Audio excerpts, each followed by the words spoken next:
The big game is fast approaching, but wait, you still haven't got your tickets. You've spent hours searching, but you're still confused about ticket prices. Time to stop searching. Visit ticketcompare.com. We compare ticket prices for all the popular leagues and tournaments for you. We work only with the most trustworthy sites, so you can have peace of mind when buying your tickets. Compare prices, buy tickets, get to the game. Ticketcompare.com. Buying tickets made simple.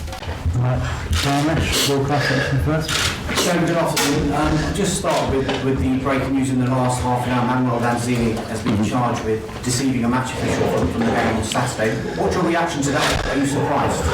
Well, I'm going to think about it a little bit. We've only just got it in yourselves, just a bit like yourselves. Yeah, I'm a bit surprised because of I think the incident in the game. The referee was 10 yards from the ball, nothing blocking his vision.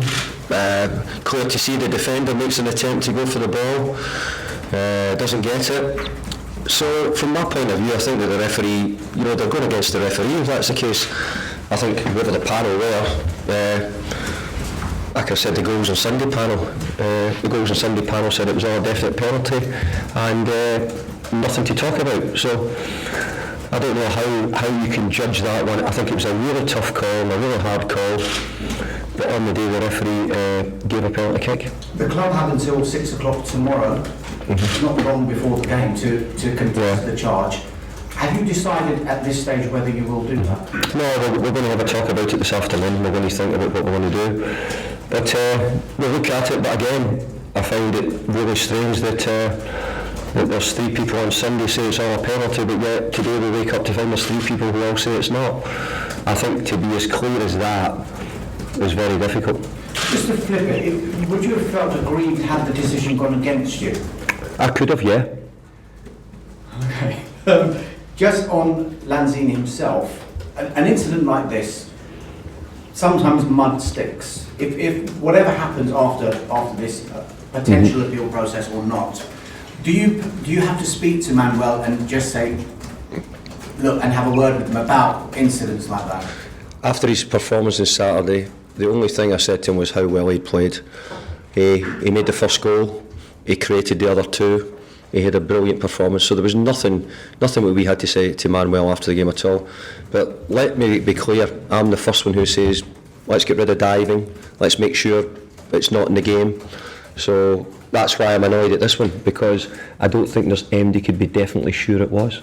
Just on a more general point on the potential punishment that arises from an incident like this, a 2-match ban could come about for this incident, but the team that's been wronged, supposedly from the panel's point of view, will not get the benefit of that. Do you think it's flawed slightly, the system? Well, tell me how you do it any other way. Tell me what you do then. Could there be another punishment? Like what? I don't know, that's why I'm asking you. No, well, sorry, I've not got an answer for you, no. Okay. Yeah. Fair enough. Another talking point away from Lanzini from Saturday was Marko Arnautovic. I know you want to focus on the positives of his performance. There was an incident on the touchline when him and Mark Hughes had an altercation. What did you make of that? I didn't think there was anything in it. I thought Marko was coming off the pitch. I don't know what Mark Hughes said. And actually, I was so concentrated in the game and trying to make sure we get the result. Again, Marko had put in a good performance and played well, so I've got no problems with that at all. Any problems with how he celebrated his goal? Who, Marko? No, I think he slid to his knees, didn't he, and went to the side, so I don't think he done anything out of order, not at all, no. Just picking up on something Mark Hughes had said before the game, and talking about when Marko was at Stoke City, and he said he took up a lot of his time when he was at Stoke City. What have you noticed about Marko? Have you noticed that? Have you had to take more time than maybe on the other players? No, we've only been here a short time, so I'm maybe not the best man to ask on that. Mark Hughes, I'm sure, will know much more about the player than I do. But all I can say, since he's been here with us, he's been very good. I've watched Stoke a lot over the last couple of seasons as well. And I think he played very well for Stoke City as well. So since he's been with us, he's been very good. And he's worked hard. He's got himself a few goals. Should have had a few more. So overall, we're very content with his performance. I touched on this when I spoke to you last week about Marko. What are you doing specifically to get these performances out of him? I think Marco's always been capable of the performances. I think, there's different things. I think a bit of hard love at times with him, but he's been very good for us at the moment. The supporters are taking to him because of his performances. I think what happens with supporters, I think if your effort's big and people can see you putting that in, I think it turns people around very quickly. I think Marco's efforts, coupled with his really good technical ability, is making him a crowd favourite at the moment. You've got Arsenal again in the quarterfinals of the League Cup. Playing them in such a short space of time, twice in the space of a week, it's likely to be a very different Arsenal team that you'll face. But the performance that you gave against them, how much confidence does that give you going to the Emirates and potentially pulling off a result? Well, I think you've already alluded to it. It'll be a completely different game and also a different team probably we play against Arsenal. We're aware of that. So we'll go there and try and put in a good performance. Our performances have gradually been getting better. Our defensive work's been good up to in recent weeks, and I think we're attacking play. I think we showed that a little bit at Stoke, where we were getting a bit better with the ball, using it better, and making and creating more chances. Could you give us the early team news for the game? Well, we've got the same sort of squad which was available for the game at Stoke. With a couple of injuries and people around it, we'll add a couple of young players to it as well. So we'll not be a million miles away from the same squad which has been available for most of the games. Andy Carroll, will he be back? Andy Carroll, we hope to be back. He's done a little bit of light training today. He's had a bad back, but we'll make a call on that tomorrow. And just on Lanzini, concerning this, would you have picked him for tomorrow's game?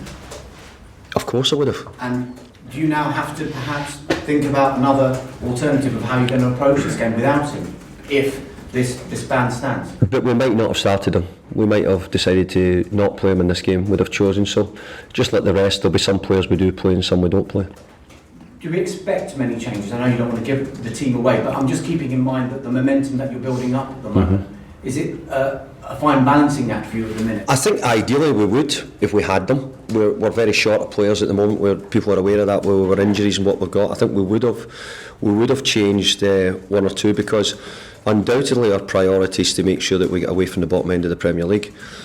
But there would nothing give me more pleasure than getting to a cup final. So every game I go into, I want to win. I'll try and go into the League Cup game, quarter-final game, and win it as well. You said last week Joe Hart would get games before the end of the season. Is this potentially one that you could bring him into? Yeah, Joe will start tomorrow night. Joe's definitely starting tomorrow night? Yes. Okay, and how big a boost will that be for him? And does that give him an opportunity to perhaps reclaim the number one spot in the Premier League, or have you told Adrian that he'll be back? No, I said all along that we've got two really good goalkeepers. I think the two of them have been excellent. Adrian's had some really good performances. Joe, as everybody knows, his experience, the level of games he plays in. So he's been very good around the place, Joe, and he's ready to play. Just on the transfer window, David, I know it's coming up very, very soon. Have your transfer plans changed at all, given the recent form that your players have shown? No, not really, because it's the club's transfers plans, so the club know exactly what they've been needing or what they think they need to do. So me coming in for a month wouldn't necessarily mean that I would have all the solutions and the ideas to what's needed. Obviously, I've had a chance to work with the players and get to know them a little bit now. There's still some I've not seen who are coming back from sort of longer term injury. But I think we've got an idea of what we would like to do if possible, and we'll keep sort of moving along towards that. It is a notoriously difficult window to bring players in, and given the form that your players have shown since you've been here, would you be comfortable going with this squad and confident that you could stay up and stay in this league? Well, if my job when I came was to work with the players I've got, so I've said all along, you don't talk about the players who are at other clubs, you talk about your own players at this club. And I've got to say, we've not discussed our players much apart from one or two, and you'd have to say that our players have played really well. Our performance at Stoke City was excellent. The all-round team performance in the games have been very, very good. Thank you. Cheers. Okay, cameras off please guys.